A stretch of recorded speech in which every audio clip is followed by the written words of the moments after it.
Hello, my YouTube friends. Thanks for joining the Audio Master Show today on this wonderful Saturday. It's crazy. Yes, it's snowing in the Audio Master room.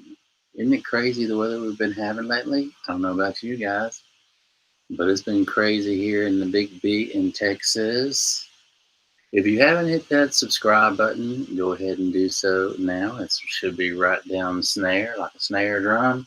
Wrap a dap on that baby and slam that bell out of the park. Get you a grand slam, dude. Anyway, I appreciate each and every one of you for joining me today. We have a great day going on. My brother's actually over there pulling up some crawfish, some old mud bugs, but I think I'm going to pass on it, man. I'm trying to stick to a strict little diet thing that I got going on, man. But anyway, we got a great show going on today, and I just wanted to bring up a couple cool little things that was brought to my attention. And one was about microphones, as always, and also I wanted to talk about the progress of home recording. Wow, have we advanced so much in home recording these days? It seems like, you know, back in the day, you had to cut tape, you were limited how many tracks that you had. You had to sing the perfect vocal track. There wasn't auto tuning or anything like that. There just wasn't all these plugins to help you out as far as getting your sound, improving your sound, making your sound bigger. Everything was done on tape, and then from tape, it was pretty much to a board and mixed out. And like I say, you had to get the perfect vocal take, or it was you did a couple of takes, and then they spliced between the takes or punched in. A lot of that stuff was punched in. You get right to the part, and then the engineer would punch you in to sing the line or the word that was out of pitch. And nowadays, man, you can it's just crazy how far we advanced from way back when I started out. And I had someone write in the other day, and so I've been answering all questions and whatnot people have been asking. And one was they wrote in and said, "Audio Master, when did you start recording music, and what microphones were you using? Thanks, Bobby Phillips." Well, that's a great question, Bobby. When I started recording music, the microphones that I was using, I want to say the first microphone, here, let me take this down. The first microphone that I actually had was an Audix and a 58, a Shure 58, an Audix, and an SM57 was the first. The first condenser microphone that I actually sang through was it was an old condenser microphone. I want to say it was a Sony microphone.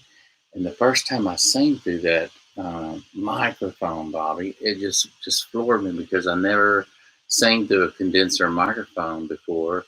And it was amazing the sound that I got out of that baby. I mean, I just couldn't believe how beautiful that microphone sounded. And but we were recording on 2 tape. It was an old Tascam 4-track at the time, and it was a Yamaha board, a mixing board, which was probably more set up for live gigs than it was for actually tracking and mixing down music, but it worked. And so we were limited on the things that we had and the microphones that we had to record on or with. But the 57, the 58, the Audix, and that Sony, I can't remember what model number it was, but it was gray, and it was just beautiful. It was a beautiful Sony condenser microphone. I love that mic. We actually did some great stuff with that old gear. And like I say, back in the day, you didn't have all those nice little tools that you have to work with today. Now you got unlimited tracks that you can record on. You can do on one track, do all your verses on one track, do all your choruses on another track. So there's so many different ways you can go about tracking and then getting the best of your takes or whatnot. And Now they've got it to where you can just keep overlaying and overlaying and overlaying and then pick between 3 or 4 or 5 tracks that you like the best. But I wanted to show you another piece of gear that I got a little later on. I want to say I started recording onto 4-track about 1986 or 1987. Sometime in that era, we were I was doing a bunch of recording onto tape. But then I want to show you a piece of equipment that came out a little later on, probably about 80, if I had to guess, 1982. I'm sorry, 92, about 1992 or 93. I'm not 100% sure, but you know what? I still got that piece of gear and I'm going to show it to you. So it's kind of heavy and I've had it stored up for a while. Let me see if I can bring it up. It is a beast. It really weighs a lot. Now, it does power up, but there's some things that it won't stay on track or whatever. So there's some things that's wrong that needs to be maintenance on it. But this is it, man. Let me show it to you. It is an 8-track. It is the Fostex 8-track. And this was the other piece of gear that I started doing a lot of my recording on. And I want to tell you, man, this thing sounded really, really good for the time, man. I can't believe how good this thing sounded. And we did some great stuff with it, with these 8 tracks here. It's just a beautiful piece of gear, man, that Fostex came out with in the day. And I'd actually like to get this thing refurbished. If you guys know anywhere where I could send this off to get maintenance cleaned up, demagnetized, heads cleaned, and pinch rollers or whatnot cleaned up and taken care of, and some adjustments need to be made on it. But I like to get this thing rolling again because I have a lot of tape with a lot of music on it, and I like to get it rolling again and bring back some of that old stuff that I recorded way, way back in the day, man. So if you guys know anybody where I can send this off to and get it repaired, please let me know. So yeah, man, this was a jewel here. I really enjoyed this recording on this tape deck. It was so fun recording on this back in the day, and it'd just be interesting to hear some of the stuff that we were doing way back when, you know. But that's how far we've advanced. So I want to say some of the Beatles stuff. They did a lot of their stuff on 4 tracks. They were in a really nice studio. Sometimes they had 2 4-tracks, and then it went to 8-track. But back in the day, you pretty much had to nail the part, and you didn't have all these plugins, like I say, to make things really, really big. Blow up your tracks and vocal pitch, vocal correction, all this stuff. And it's just really, really come a long ways. And you know what? I got to see a lot of the advancements in technology through the 80s, 90s, and 2000. It's just interesting to see how far we've come. And you know, a lot of people were doing some great, great stuff right in their home studio. I mean, you'd think it came out of a major label, produced it, because the technology, not only has the equipment gotten better, but the engineers have gotten smarter and actually gotten better as well. So you've got the internet to learn from. You got people like me who are sharing information on mixing techniques and whatnot, and so there's just tons of information out there on how to be a better recording engineer. And that's the beauty of this all, is that we're doing some great stuff right in our own home studio. Let me put this big baby, that boy, down. Oh God, it's heavy. If I had to guess, that thing probably weighs about,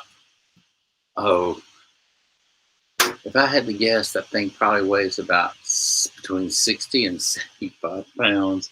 That thing is a monster, man. But yeah, if you guys know anybody that can refurbish that 8-track Fostex from back in the day, send me a private message, man. I really appreciate that. I'd like to give those people a call and see if they can't get that baby going for me. But it feels great here in Texas. It's snowing here in April, and it'll probably be freezing in May. So what do you think about that, man? Hang in there, man. You know, that just gives us an opportunity to shut that door in our recording studio and actually start doing some great recording and shut the world out and get your guitar, man, and start playing some licks, start writing some songs, get in there and start doing some tracking.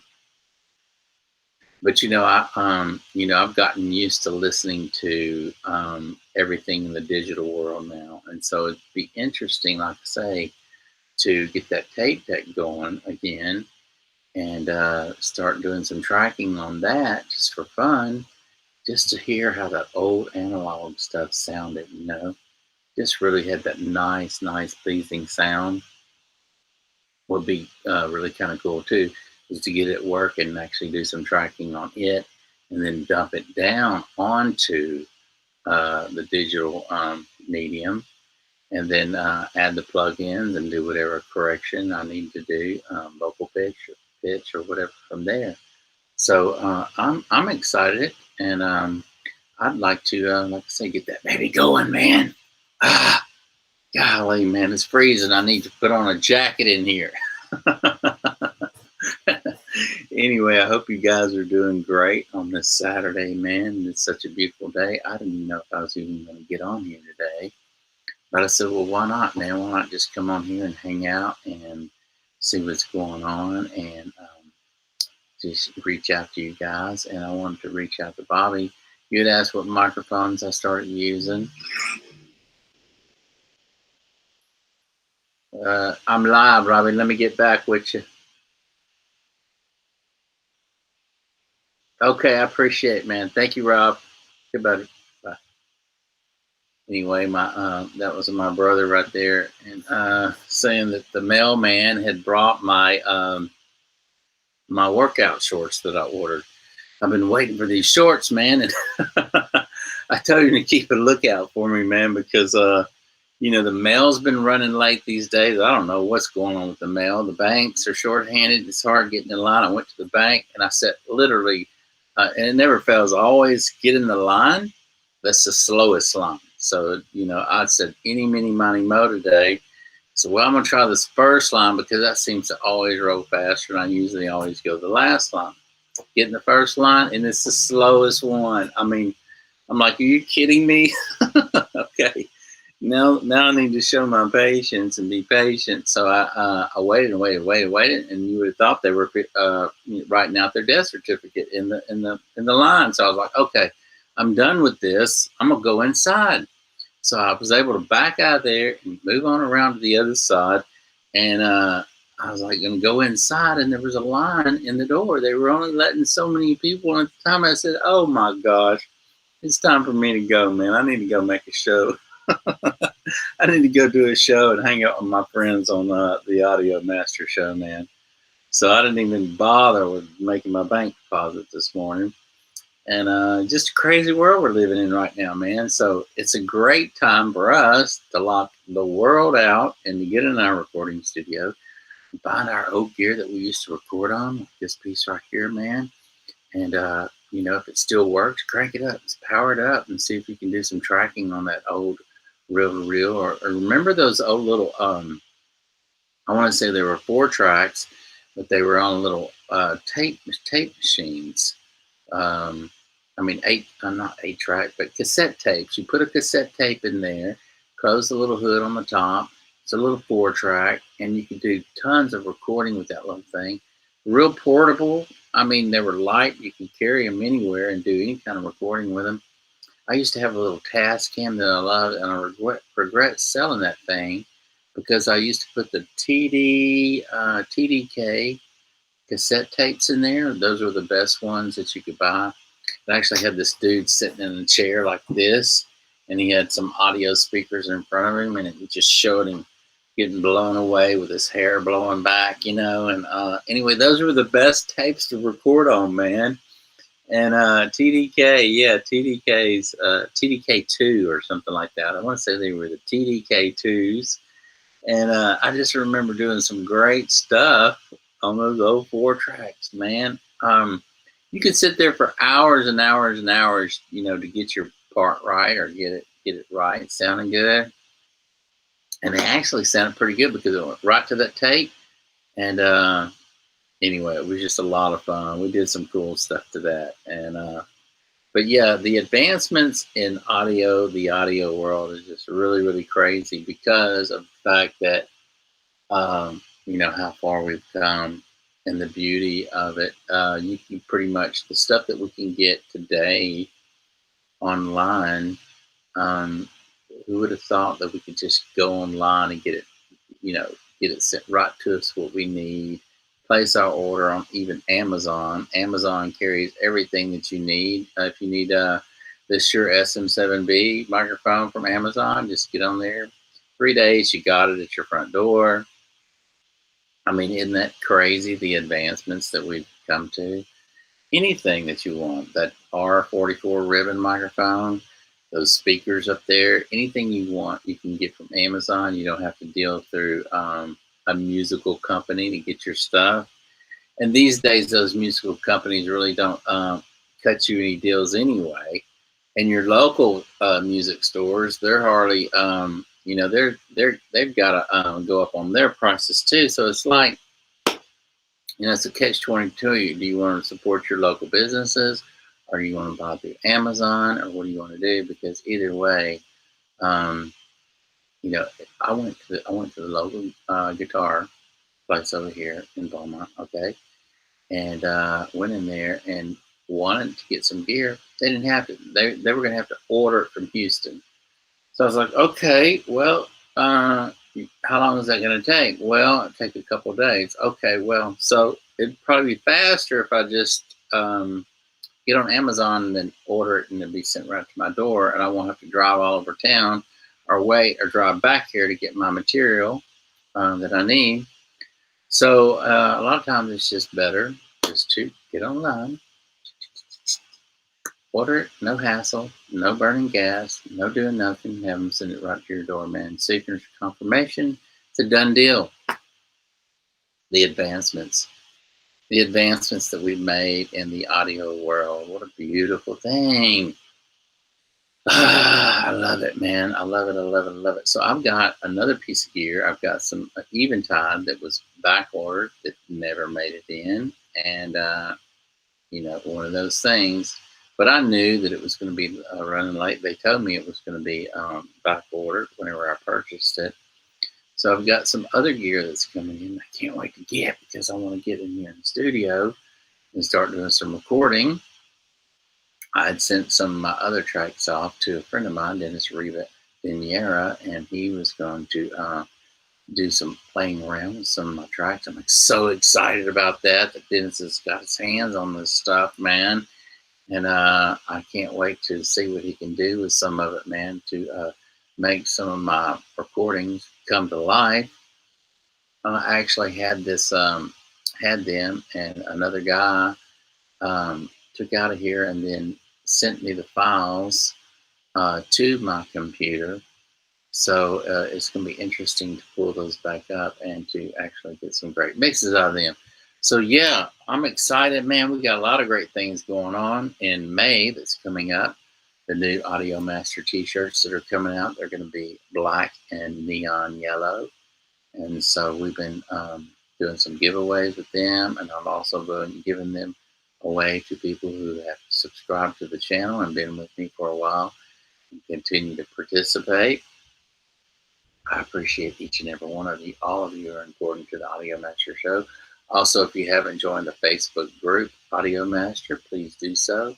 It's a great hub for all of us to join, musicians, engineers, producers, and to share our content there for everyone to come in and actually show everybody what they're up to and what they're doing in the recording studio. So it's just a really, really cool thing that we have that hub that everybody can come and play a part in. So what have you guys been doing? Have you been recording in your studio? And if so, what have you been up to? It's um it's I'd like to hear some of it, man. So if you join the Audio Master group on Facebook, you can actually post your music, and even if you're just a beginner, even if you're a novice, it doesn't matter. We're accepting everyone into the group um, that wants to participate and send in their musical um, I don't know, songs or whatever. Even if you're just someone that just plays guitar and you're writing new music or whatever, you want to be heard and you want another platform to share that from, join the group, man. We'd love to have you because we have a lot of other engineers that are listening in and producers that are hanging out and checking out the show.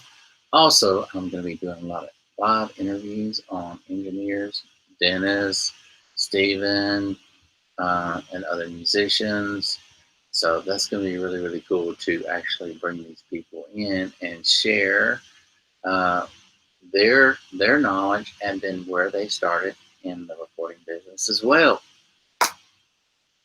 So it's a really, really cool thing, man. I appreciate each and every one of you again. If you haven't hit that subscribe button, now's a great time to do so, man. That'll get you in to if you subscribe and you're a new subscriber. We have people that are actually checking out my new subscribers and um, and then writing them down. And so when you subscribe to the channel, that's going to put you in the drawing to win an Audio Master t-shirt. You don't want to miss out on them, man. They're super comfortable. And if you record and mix and master music or any of the above, you're going to want an Audio Master t-shirt, man. So hit that subscribe, man, and join the channel. That should give you a great incentive to hang out with us. Like I say, we keep it real here, and we don't go by any scripts. Everything is just free form. And we also got a lot of great content. And you're going to want to see some of these interviews that I'm going to be doing from these artists, man. It's going to be really, really cool. I actually want to reach out to Michael Morris. I'd like to do an interview on you, man. So if you're watching the show today, I know you're subscribed to the channel. Keep in mind, I want to do an interview of you, man, because I've seen you start way down here when you were just a young buck. And it's neat to see the progress that you've made through the years. And I really enjoy your new song and share it to the group, the Facebook group. So, you moved off. A lot of people local here missed you, man. And you're just doing some great things. And we want to hear your story, man. So I'm going to be reaching out to you if you don't see this video soon and see if you want to do a live interview with me, man, because I'm sure a lot of my YouTube subscribers would love to hear your experience in the music business and then your progression and how you got where you're at. And tell us about your band, man. We want to hear all about your band. I love those sounds and I love those guitar licks that you're actually using and those chords in this new song. It's just a beautiful thing to hear that, man. You sound great. And I want to do that live interview on you, man. So, yeah, we got some different things going on in May. And other than the interviews that's happening and the tracks that are going to be coming in and the new music that's going to be put out, man, you don't want to miss out, man. You do not want to miss out. So back to the advancements of music. Where did I start? And, the progression that we made. The progression of home recording is a beautiful thing. Just because I want to say we went from 4 tracks, man, and now to where as many tracks as you want. It's all digital. We can emulate analog by all these tape machines and plugins that you can put in, and even the converters that convert analog to digital, from digital back to analog, are superior. We're recording at 192 and higher, and so that's insane. And when you get that high on your sample rates, when you start recording that high in your sample rate, it really does. It is hard to tell the difference between analog and digital at that point. And so there's all these other little things that you can do to warm up the signal and to have that tape saturation. and then add those second and third harmonics to the tape deck, how hard you hit the tape deck. That all is a reflection on adding warmth to the digital world, and so it's just crazy the advancements that we've made. Now they've even got is it Antelope? Antelope has a piece of gear out right now that's an interface that you can actually use in a live situation to where you run your microphones through it and access a interface as well as an auto tune. So as soon as your vocalist sings, it goes through the auto tune and then through the interface and through your DAW. Insane, man. Just the advancements that we've made in the audio world. What a beautiful thing, man.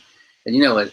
Being that vocals is the first thing that people really hear when there's vocals in a music track in a song, not just a instrumental, but when there's vocals in a pop song or um, excuse me, a rock song or a folk or country song or anything like that. Vocals are the first thing and the main thing that people listen to as what propels the song. And so the vocals have to sound exquisite.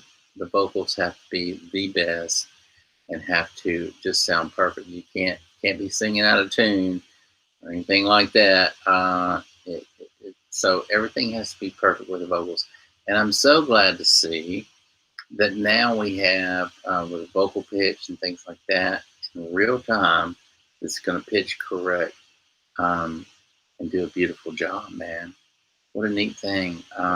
Imagine if they'd had something like that back in the day in the 60s when a lot of that 60s music was coming out. Imagine the amount of time that the engineers could have saved with the vocalists back then if they'd have had pitch correction to where, like we do today. Could have saved a lot of studio time. I'm not saying those singers are bad at all. They were excellent singers.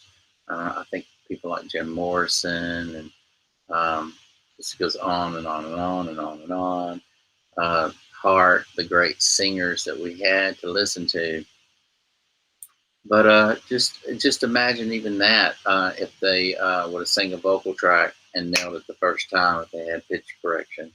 Wouldn't that have been cool? It would have saved a lot of time, right? So the advancements that we've made in the home recording studios is just insane. And it's at a budget level to where just about anybody with 10 grand or even less can get a great home recording studio and produce some great stuff if the right engineers are behind the mix. And so you can have all the great things in the world, all the best tools in the world, but if you know nothing about mixing and mastering or any of that, it doesn't matter what you have. You're not going to do. You're not going to have some great material to let friends or whoever listen to. So it's really the engineer and the ears behind the project that's going to bring it to life.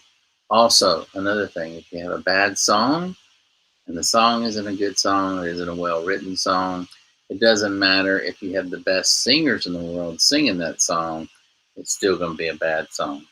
So keep that in mind too. It's all about the song. It's all about the vibe. And I've seen some stuff where the song was great, the vibe was great, the singer wasn't 100% the best singer, but it didn't matter. It was the way he conveyed the song and phrased the song that made it a great song. And you know what? They're heard on the radio today, man. And it's all about phrasing. It's all about emotion and delivering the song where it's convincing. So I hope that helps you guys out today, man. I'll share some good information with you. And keep in mind, if you know a place, like I say, who refurbishes those old Fostex tape machines, send me a message, man. I'd love to give them a shout out and see if I can't get that baby going again. So thank you guys for joining in today on this wonderful Saturday at the Big B, snowing in Texas. As always, we appreciate each and every one of you. keep sending out those messages, man. I appreciate all of them. And you know what? I always get back to each and every one of you on each and every message that's sent out to me. So keep them coming in, man. And we guys appreciate you. You guys are all important. And until tomorrow, we will see you later.